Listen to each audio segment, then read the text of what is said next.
On va essayer de parler de mariage arrangé. Le problème de mariage arrangé, c'est pas quelque chose de péjoratif. C'est pas non plus quelque chose de mauvais en tant que tel.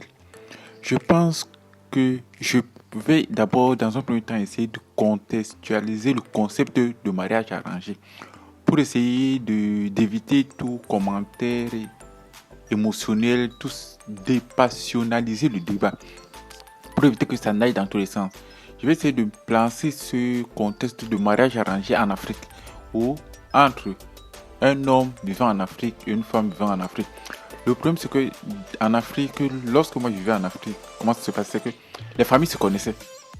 Donc, quand tu avais ton fils, tu connaissais ton fils parce que le père, la mère, le grand-père, les enfants vivent dans la maison familiale. Donc, le fait de vivre dans la maison familiale, tu connais ton fils, tu connais les goûts culinaires de ton fils, tu sais à peu près le caractère de ton fils, tu connais la personnalité de ton fils, tu sais ce que ton fils aime, ce que ton fils n'aime pas. Tu sais à peu près, quand ton fils est en colère, ce que tu dois faire pour le calmer. Tu sais à peu près tes qualités et défauts. Donc, en fin de compte, à un moment, tu as diagnostiqué ton fils. Tu as fait un travail en interne. Tu connais ses qualités, tu connais ses défauts, tu sais qui il est. Désolé, je tousse. Tu sais à peu près qui il est, tu sais à peu près comment il se comporte, tu sais à peu près quand il est en colère, ce qu'il faut faire. Donc, la mère connaissait son fils.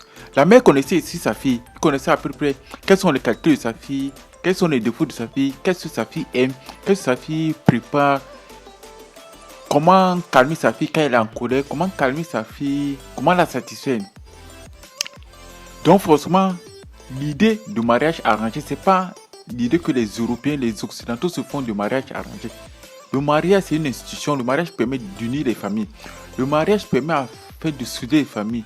Le mariage, c'est une manière qui permet à ce que moi, je connais mon fils. Je sais à peu près la fille qui permettra à mon fils d'être heureux, d'être épanoui. Parce que je connais à peu près le caractère de mon fils. J'ai étudié la fille de mon voisin. Je sais à peu près les qualités et les défauts de la fille de mon voisin. Donc à partir du moment où j'arrange le mariage de mon fils et de la fille du voisin, je sais à peu près à 90% que ça va fonctionner. Mais le problème, c'est que c'est la même chose que vous faites lorsque vous mettez dans des applications. Vous faites entrer un certain nombre de caractères, de compatibilité, d'algorithmes. Tu fais entrer des informations. Et après, vous voulez que ça matche avec une personne, mais ça se fait de manière virtuelle. Vous ne connaissez pas la personne. Et rien ne prouve que ce que la personne a inscrit comme qualité ou défaut, ça peut être tout le contraire. Parfois, tu vois la personne, il n'y a pas cette alchimie. Et le problème du mariage arrangé en Afrique, c'est que les parents connaissaient réellement leurs enfants respectifs. Le parent avait déjà étudié la fille du voisin. Il savait pertinemment que la fille du voisin pouvait correspondre au caractère de son fils. Et lorsqu'on observe ces mariages, on se rend compte que même si au départ, les deux personnes ne se connaissaient pas, mais à un moment, j'ai toujours dit, l'amour, c'est quoi? L'amour, c'est le don de soi. En amour, tu donnes le meilleur de toi-même. Ton enfant ne peut pas te réclamer un bonbon, tu lui donnes un serpent.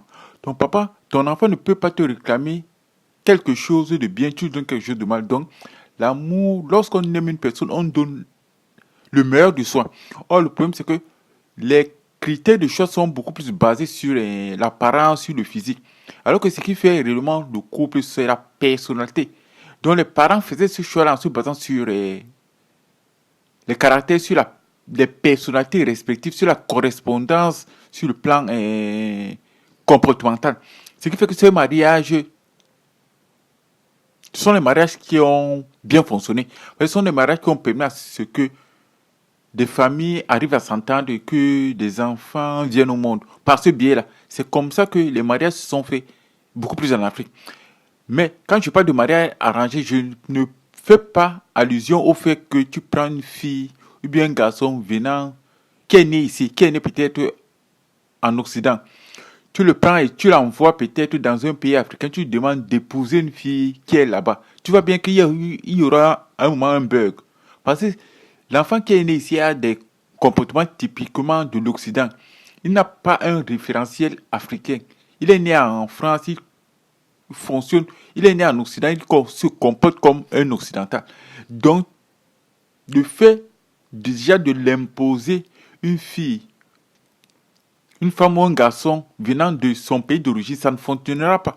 Parce que c'est pas, les deux n'ont pas vécu dans la même société, les deux n'ont pas les mêmes attentes, les deux n'ont pas la même compréhension des choses. Donc, c'est pas de ce genre de mariage arrangé que je parle. Mais je parle de mariage arrangé qui se passait en Afrique et qui fonctionnait très bien.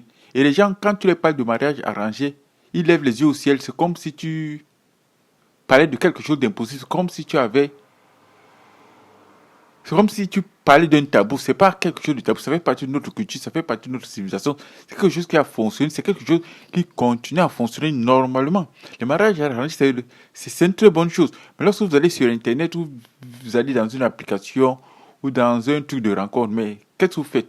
Lorsque vous allez dans une agence matrimoniale et que vous définissez le caractère de la personne que vous voulez faire entrer dans votre vie, lorsque les hommes vont en Europe de l'Est chercher les femmes, ils se basent sur quoi? Mais c'est le même principe. Mais c'est que, comme ça vient de l'Afrique, c'est louche, c'est bizarre, c'est tabou. Ça vient des peuples primitifs. Ça vient des barbares, ça vient des Africains. Donc, forcément, c'est pas bon. Mais lorsqu'on le transforme, mais qu'est-ce que vous faites sur Internet? Mais c'est la même chose que vous faites. Mais c'est, mais c'est la même chose que les Africains qui sont dans les pays africains pratiquent aussi. Mais lorsqu'il s'est pratiqué là-bas, c'est tabou, c'est pas bien, c'est mauvais. Mais lorsque c'est fait ici, c'est bien, c'est normal. Vous cherchez l'amour, vous essayez d'ouvrir d'ouvrir vos horizons pour trouver la personne qui va vous correspondre. Mais c'est ce que les Africains font depuis des générations et ça se passe très bien.